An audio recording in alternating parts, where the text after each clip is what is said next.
So welcome back you guys in the fifth part. I hope आपने हमारी video के lecture series सारे देखे होंगे। वीडियो को आगे कंटिन्यू करने की कोशिश करते हैं। हमारा इस लेक्चर सीरीज के अंदर आप पढ़ने जा रहे हैं role of the women in the agrarian society under the Mughal rule. वैसे तो हम पूरी तरीके से समझने की कोशिश कर रहे हैं कि मुगलों के टाइम पीरियड में ज़मींदार, कल्टिवेटर्स और स्टेट का रिलेशंस कैसा होता था। वो हम मुगलों के कुछ टेक्स्ट के थ्रू, हिस्टोरियंस के कुछ टेक्स्ट के थ्रू, और उसके बाद विलेज के आर्टिशंस के द्वारा सर्वे लिए गए उनके थ्रू, और साथ में जो ब्रिटिशर्स के कुछ रिकॉर्ड्स थे उनके थ्रू हम समझने की कोशिश कर रहे हैं उस समय सिचुएशन क्या थी। नाउ अब हम बात करने जा रहे हैं वुमेन्स के बारे में। जैसे कि आप सभी लोगों को पता है कि वुमेन्स का रोल वैसे भी महिलाओं का रोल वुमेन के साथ कंधे से कंधा मिला के काम करना है।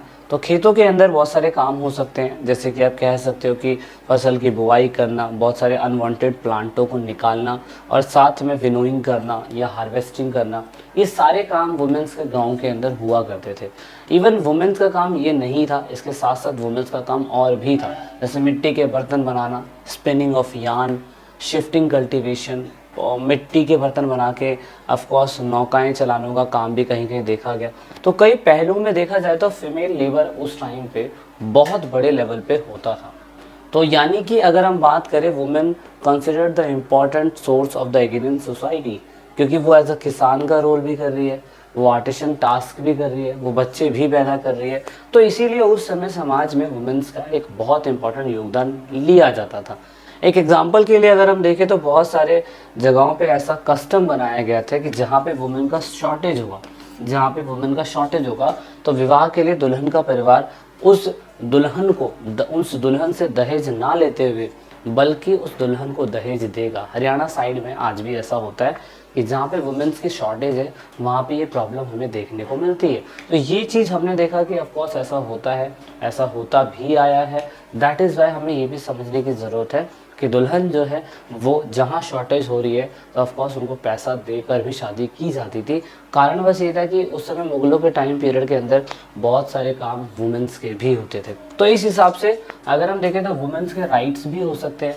जैसे ऐसा माना जाता है कि उस टाइम पीरियड पे अगर वुमेन इतनी इंपॉर्टेंट थी तो रीमैरिज सिस्टम बहुत इंपॉर्टेंट था। उस समय डिवोर्स का और रीमैरिज सिस्टम वुमेन्स के लिए बड़ा आसान माना जाता था। इवन हमने वेस्टर्न इंडिया के बहुत सारे डॉक्यूमेंट्स में पढ़ा, और हमने ये पढ़ा कि बहुत सारी वुमेन्स ने अपने जाति पंचायत में ये पिटिशंस भी फाइल करी कितनी बार कि उनके साथ बहुत ज़्यादा ज़्यादती हुई है, उनको जस्टिस चाहिए, उनके पति के द्वारा उनको मारा जा रहा है ना, जानबूझ के पैसे देने के बाद, शादी करने के बाद भी उनका एक्सप्लोटेशन हो रहा है। तो ऐसे केसेस बहुत देखने को मिले। इसीलिए अगर हम देखें तो उनको राइट था। जैसे कि अगर पंजाब के अंदर देखें तो ऑफकोर्स उनको पूरी तरीके से अगर मान लीजिए कोई विडो है, कोई भी विडो है, तो उसको कहीं ना कहीं उस समय पे आप कह सकते हैं बाजार में भूमि जो है उसको मिलती थी, और ऑफकोर्स उस संपत्ति को खरीद या बेच सकती थी। हिंदू और मुस्लिम के अंदर भी सेम ऐसे ही होता था। बड़े बड़े ज़मींदार की जो औरतें होती थी, शादी के बाद अगर उनका डिवोर्स भी हो जाता है तो ज़मीन का हिस्सा उनको भी मिलेगा और वो उस ज़मीन को खरीद या बेच भी सकती हैं। ऐसा हमें देखने को यहाँ पे मिलता है पंजाब में और इसमें। अब मुगलों के टाइम पीरियड पे ये तो समझ में आता था कि टैक्स जंगलों से नहीं मिलता था। जंगलों से ना मिलने का कारण क्या था कि प्लेन सरफेस था, तो ऑफकोर्स वहाँ से उस ज़मीन को मेजर करना बहुत आसान था। उस ज़मीन में कैसी कैसी चीज़ें उगाई जा रही है, उसमें कितना टैक्स लेना चाहिए, ये सारी चीज़ें बड़ी आसानी से निकाली जा सकती थी। लेकिन जंगलों के अंदर जो लोग रहते थे वो समझ में नहीं आता था कि वो घुसपैठियाँ बोले जाते थे, इंट्रोड्यूसर बोले जाते थे, और वो जंगलों के अंदर घुसने के बाद कहाँ चले जाते थे किसी को नहीं पता चलता था। इसीलिए जो मुगल काल के अंदर वनवासियों का जीवन है, जो जंगलों में रहने वाले लोगों का जीवन है, वो कैसा है ये भी बताया गया। एग्जाम्पल के लिए बताया गया कि उस टाइम पीरियड में 40% लैंड एग्रीकल्चर के अलावा जंगलों से बसा हुआ था।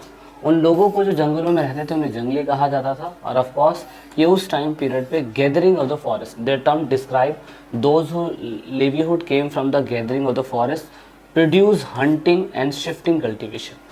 अब देखो, आपको याद होगा कि उस टाइम पीरियड पे जब मुगलों का दौर चल रहा था तो उस समय पे जो जंगलों के अंदर रहा करते होंगे तो उनका जीवन यापन या तो शिकार करके हो सकता है, या तो गैदरिंग करके हो सकता है, और या तो आप कह सकते हैं कि शिफ्टिंग कल्टीवेशन करके हो सकता है। और ये सारी चीज़ें अंग्रेजों के टाइम पे आके बैन कर दी गई थी, क्योंकि बाबर जो था वो अपने बुक में मेंशन करता है कि हम लोग इनसे टैक्स नहीं ले पाते, बल्कि इनसे सामान लेने के लिए हमें इन्हें पेशकश देनी पड़ती है। लेकिन अंग्रेजों ने धीरे धीरे टेक्नोलॉजी को समझा और आगे बढ़े, और उन्होंने उन जंगलों से भी उन लोगों को निकाल दिया। बहुत तगड़े तरीके से अंग्रेजों ने काम किया था। एक एग्जाम्पल मान लेते हैं अंग्रेजों के टाइम पीरियड पे भी और मुगलों के टाइम पीरियड पे भी, जो जंगलों के अंदर रहते थे उनसे टैक्स वसूलना बड़ा मुश्किल होता था। एग्जाम्पल के लिए भील जाति का एग्जाम्पल ले लेते हैं। उदाहरण के लिए भील वसंत के मौसम में गर्मी में मछली, मानसून की फसल खेती और शरद ऋतु में जानवरों का शिकार करते थे। इस क्रमिक प्रक्रिया में गतिशीलता को बनाए रखना जो वनवासी जाति की विशेष विशेषता है। भील जाति भी सेम ऐसी थी, राजस्थान के आसपास में सिचुएटेड है। उस टाइम पीरियड पे अकबर भी इनसे डर गया था, बहुत बड़ी बात है, और उस टाइम पीरियड पे सोचता था कि इनसे टैक्स ले लूँगा, नहीं हो पाया क्योंकि ये लोग जंगलों के अंदर रहते हैं, जंगलों की बेसिक बातों को बहुत अच्छी तरीके से जानते हैं। तो ये एक इंपॉर्टेंट बात है। इनका मेन काम क्या था? इनका मेन काम था सर्दी और गर्मियों के अंदर अपने सिचुएशन के हिसाब से फसलों को उगाना या हंटिंग करना या शिफ्टिंग कल्टीवेशन करना। फिर यहाँ पे डिस्क्राइब करते हैं बाबर अपनी बुक में कि वनवासी हैं क्या। असल में वनवासी एक क्या कहते हैं विध्वंसकारी स्थान माना जाता है। उनके हिसाब से इसे सबवर्सिव और ट्रबल मेकर्स बोला जाता है, जो टैक्स नहीं देते हैं और रिफ्यूजी की तरह जंगलों के अंदर घुस जाते हैं।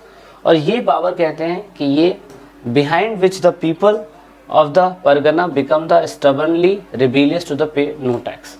उसने बताया कि जो जंगलों के अंदर रहते हैं वो जंगलों के अंदर इसलिए चले जाते हैं क्योंकि वो टैक्स देना नहीं चाहते हैं, और इनको जब ज़रूरत पड़ती है तो जंगलों से बाहर निकल के जो प्लेन सरफेस पे रहने वाले लोग होते हैं उनकी ज़मीनों पर अटैक करते हैं, और अटैक करने के बाद वो फिर दोबारा जंगलों के अंदर चले जाते हैं। ऐसे में बाबर यही कोशिश करता था, अकबर ये कोशिश करता था, हुमायूं ये कोशिश करता था कि जो प्लेन सरफेस में उन लोगों को टैक्स दे रहे हैं उनकी भी प्रोटेक्शन की जा सके। नहीं तो अगर उनकी चीज़ों को छीन लिया जाएगा, अटैक कर लिया जाएगा तो उनकी तो फसलें ख़राब हो गई। तो ऐसे में उनकी फसलें अगर ख़राब हो गई तो फिर वो टैक्स कहाँ से देंगे। तो ऐसे में क्या होता था दोस्तों, ऐसे में ये होता था कि मुग़ल लोगों को जब हाथियों की बड़ी मात्रा में ज़रूरत होती थी, जो बेसिकली जंगलों के अंदर रहते थे, तो वो ट्राइबल्स पीपल से कांटेक्ट करते थे और उनको एक तरीके से पेशकश दिया करते थे। पेशकश एक तरीके का गिफ्ट होता है, जिस पेशकश से वो लोगों को फ़ायदा होता था और बदले में वो लोग हाथी दे दिया करते थे। इवन अपने बहुत सारी पेंटिंग्स में मुग़लों ने हंटिंग करते हुए जानवरों को दिखाया है, लेकिन खुद इन्होंने बताया कि हंटिंग करना इनके लिए अच्छा सिंबल नहीं माना जाता है। ये चाहते हैं कि पूरी तरीके से नेचर में हर चीज़ को इंश्योर किया जा सके, चाहे वो अमीर हो चाहे वो गरीब हो, हंटिंग करना उनके लिए गलत था। अब एक्सचेंज का सिस्टम हमने पहले देख लिया था कि उस समय कौड़ियों का सिस्टम आ चुका था। कौड़ियों के सिस्टम से पहले बार्टर सिस्टम था। बार्टर सिस्टम के बारे में आपको बहुत अच्छे तरीके से पता होगा, इसके बारे में ज़्यादा नहीं बताऊंगा, लेकिन आपको ये जानना ज़रूरी है कि जो लोग जंगलों के अंदर रहते थे वो बहुत सारे रिच रिसोर्स के मालिक होते थे। एग्जाम्पल के लिए उनके पास हनी होता था, बी वैक्स होता था, गम होता था, लाख, एलिफेंट, है ना, बहुत सारी चीज़ें जंगलों के अंदर मिल जाती थी, जिसको बेचकर वो out of the country, over the sea, over the land बेचकर बहुत सारे ट्राइबल ग्रुप अमीर भी हो गए थे। और बहुत सारे ट्राइबल ग्रुप जब अमीर हो गए थे तो इनमें से ट्राइबल ग्रुप बहुत सारे ज़मींदार भी बन गए थे, तो जो अपने आप में बहुत सारी बड़ी बात है।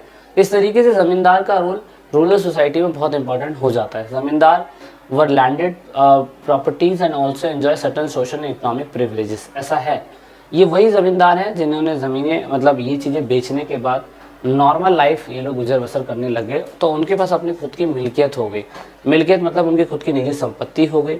इन निजी संपत्ति पे खुद खेती करवा सकते हैं, जो पेड लेबर होते थे, और ये लोग अपनी खुद की ज़मीनें दान भी दिया करते थे। ऐसा हमें देखने को मिलता है।